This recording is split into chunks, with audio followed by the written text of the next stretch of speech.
नमस्कार। आप देख रहे हैं आज की 100 बड़ी खबरें। तारीख है 10 दिसंबर 2025। आइए शुरुआत करते हैं।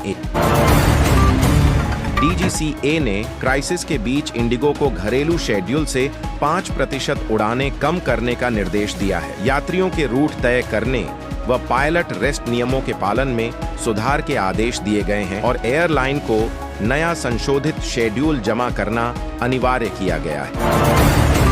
केरल चुनाव आयोग ने स्थानीय निकाय चुनाव के कारण प्रदेश के दक्षिणी जिलों में 9 दिसंबर और उत्तरी जिलों में 11 दिसंबर को स्कूल बंद रखने का निर्णय लिया। मतदान केंद्र के रूप में स्कूल परिसरों का इस्तेमाल और चुनाव सुरक्षा व व्यवस्थाओं को प्राथमिकता दी जा रही है। पहले T20 में भारत ने खुलकर बल्लेबाजी करते हुए मध्य क्रम और गेंदबाजी में संतुलन दिखाया। हार्दिक पांड्या और आर्शदीप की मौजूदगी से टीम ने फिलहाल बढ़त बनाई। मैच लाइव स्कोर के साथ प्रशंसक उत्साहित। चाईबासा में घायल हाथी के बच्चे की मृत्यु। वन्य जीव मिलान के बाद इलाज के दौरान हाथी के शावक की मृत्यु हुई। प्रशासन ने मर्ग की जांच तेज की और स्थानीय वन दफ्तर ने संभावित कारणों की छानबीन शुरू कर दी है।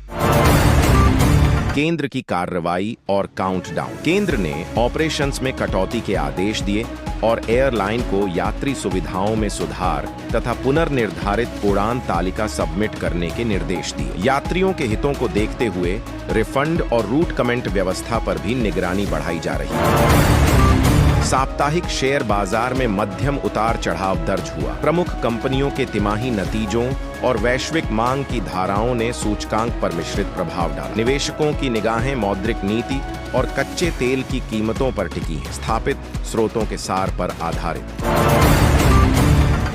एशियाई और यूरोपीय नेताओं के बीच वर्चुअल शिखर सम्मेलन में व्यापार, साइबर सुरक्षा और जलवायु लक्ष्यों पर सहमति के संकेत मिले। साझेदारी बढ़ाने के लिए तकनीकी सहयोग और व्यापार बाधाओं में कमी पर चर्चा हुई।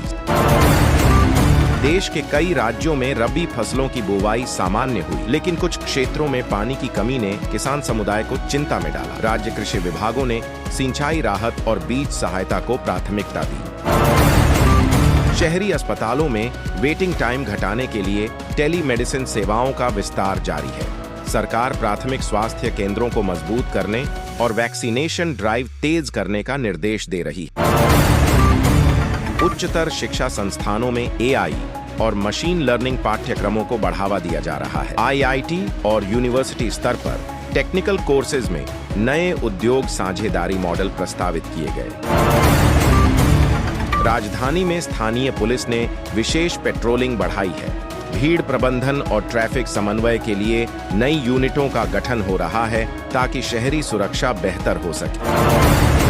बड़े शहरों में मेट्रो कॉरिडोर के विस्तार की योजनाओं पर सरकार ने जल्द समीक्षा का निर्देश दे दिया है। स्टेशनों पर आखिरी मील कनेक्टिविटी सुधारने के लिए बस रूट समायोजन पर काम जारी है। नवोन्मेषी स्टार्टअप्स में निवेश बढ़ा। सीड फंड एवं एंजल निवेशकों ने स्वास्थ्य टेक और ग्रीन टेक पर फोकस बढ़ाया। नवीकरणीय ऊर्जा परियोजनाओं में निजी निवेश बढ़ा रहा है। कुछ राज्यों ने मौसम अनुकूल योजनाओं के हिस्से के रूप में सौर खेत और बायोमास प्रोजेक्ट्स के लिए सब्सिडी दी। पूर्वोत्तर और तटीय क्षेत्रों में अगले 48 घंटों में भारी बारिश की संभावना पर चेतावनी जारी। मछुआरों को समुद्र में नहीं जाने की सलाह दी गई है और बाढ़ निगरानी बढ़ाई गई।